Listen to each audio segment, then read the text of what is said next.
দর্শক শুভেচ্ছা নিন। জনতার কথা অনুষ্ঠানে আপনাদের সবাইকে স্বাগত জানাচ্ছি আমি কনক সারোয়ার। আপনারা জানেন জনগণের কথা তুলে ধরতে একুশে টেলিভিশনের বিশেষ আয়োজন জনতার কথা। দর্শক, আমরা দেশে শক্তিশালী গণতন্ত্র চাই, আমরা চাই সরকারকে সহায়তা করতে।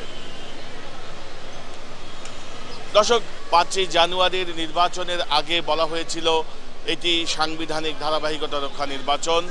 পরবর্তীতে সরকারের শীর্ষ পর্যায় থেকে বিভিন্ন মন্ত্রী বিভিন্ন রকম কথা বলছেন। তারা বলছেন আওয়ামী লীগ 5 বছরের জন্যই নির্বাচিত হয়েছে।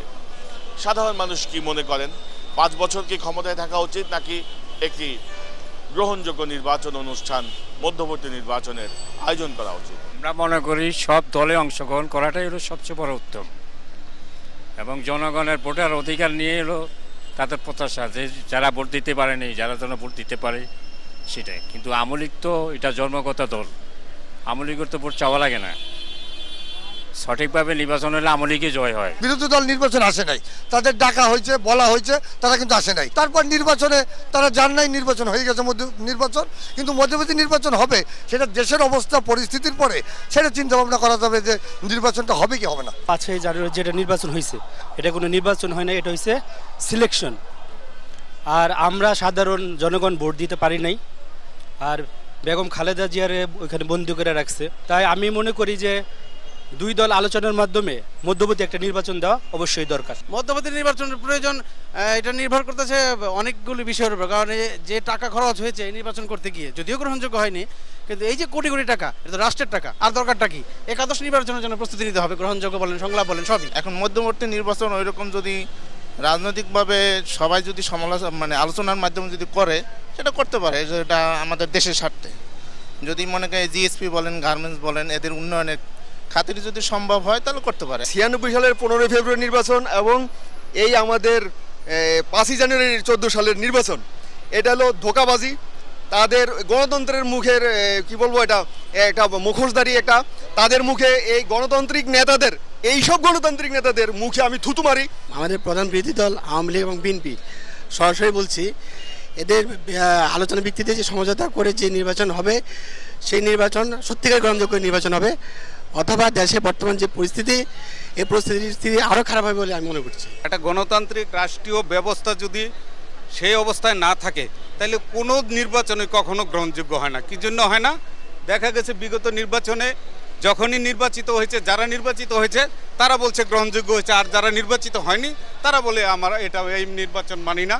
এই যে অগণতান্ত্রিক চিন্তা চেতনার মধ্যে রাষ্ট্রীয় যে ব্যবস্থা আছে, সে রাষ্ট্রীয় ব্যবস্থার আমূল সংস্কার না হওয়া পর্যন্ত গণতান্ত্রিক যে প্রতিষ্ঠান আছে সেগুলো কখনো ডেভেলপ করবে না। প্রধানমন্ত্রী শেখ হাসিনা এই বাংলার মাটিতে বাংলার জনগণের জন্য ভোটের অধিকার এবং ভাতের অধিকারের জন্য আন্দোলন চালিয়ে গেছে। এবার উনি নিজে ভোট দিতে পারেন নাই। উনি যেখানে ভোট দিতে পারেন নাই সেখানে ওই নির্বাচনের কি গ্রহণযোগ্যতা থাকতে পারে? দেশের স্বার্থে, জাতির স্বার্থে সর্বদল মিলে সংবিধান চেঞ্জ করা, অনতি বিলম্বে নিরপেক্ষ নির্দলীয় তত্ত্বাবধায়ক সরকারের অধীনে নির্বাচন দেওয়াটা আমার স্বাভাবিক জ্ঞানে এবং আমার কাছে গ্রহণযোগ্য মনে হয়। মধ্যবর্তী নির্বাচন দেওয়া উচিত। আপনি 5ই জানুয়ারি যে নির্বাচন হয়েছে তাতে আমরা দেখতে পারতেছি যে এই যে উপজেলা নির্বাচন চলছে, এ তো ভোটের কোনো আগ্রহ নাই। এই দেশের জনগণ সহ বিশ্বের কোথাও এই নির্বাচনটা গ্রহণযোগ্য হয় নাই। কারণ 154 জন এমপি নির্বাচিত হয়েছেন, যেটা সরাসরি কোনো ভোট হয় নাই, এবং জনগণের অধিকার, ভোট দেওয়ার অধিকার থেকে তারা বঞ্চিত হয়েছেন। আমরা মনে করি সকল রাজনৈতিক দলকে নিয়ে একটা সুন্দর নির্বাচন উপহার দিলে দেশটা উন্নয়নের দিকে যাবে। ধন্যবাদ। দর্শক, আপনারা শুনছিলেন সাধারণ মানুষের মতামত। সাধারণ মানুষ বলছেন সকল দলের অংশগ্রহণে, সকল দলের সঙ্গে আলোচনা করে একটি মধ্যবর্তী নির্বাচন দেওয়া উচিত। কারণ গণতন্ত্রের পরিপূর্ণ সুফল ভোগ করতে হলে একটি গ্রহণযোগ্য নির্বাচন খুব প্রয়োজন, যার তাগিদ আছে দেশে এবং বিদেশে সব দিক থেকেই। পাশাপাশি বর্তমান সরকার মার্চের মধ্যে বিদ্যুতের দাম বাড়ানোর পরিকল্পনা নিয়েছে। শতকরা 9 থেকে 12 ভাগ পর্যন্ত বিদ্যুতের দাম বাড়বে। সাধারণ মানুষ কি মনে করছেন, কিভাবে দেখছেন বিদ্যুতের দাম বাড়ার এই বিষয়টি? প্রত্যেক ঘরে ঘরে বিদ্যুৎ যাচ্ছে, যেভাবে লাইন টেনে বিদ্যুৎগুলি নিচ্ছে তাতে বিদ্যুতের দাম আপ ডাউন শুধু বাংলাদেশে না, বহির্বিশ্বে ভারত, ইন্ডিয়া, নেপাল, জাপান সব জায়গায় বাড়তেছে। ওই হারে আমাদের এখানেও বাড়া অস্বাভাবিক কিছু না। বিদ্যুৎ বাড়ালেই বাড়ি ভাড়া বাড়ে, সাধারণ মানুষ চাপের মুখে থাকে। কথায় কথায় বিদ্যুৎ বাড়লে তো এই দেশে সাধারণ মানুষ আর থাকতে পারবে না। জনগণের কিছু মতামত নেওয়া প্রয়োজন।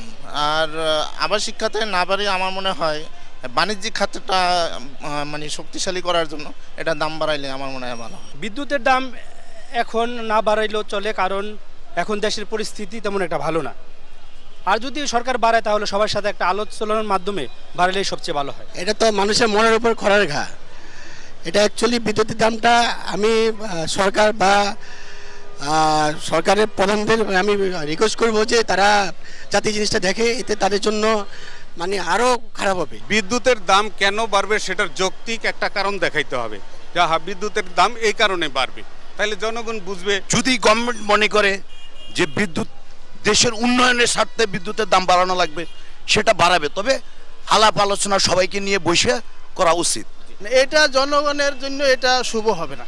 যদি আজকে ওই যারা আজকে খেলাপি বলতে বলতে আমরা সবাই শুকায় যাই, পত্রিকায় মিডিয়াতে সব জায়গায় খেলাপিদের বলতে এবং যদি ওই খেলাপিদের ঋণ এবং তারপরে বিদ্যুতের বিল, গ্যাসের বিলগুলা কালেক্ট করলেই আমাদের আর বিদ্যুৎ বাড়ানোর প্রয়োজন ছিল না। ধন্যবাদ।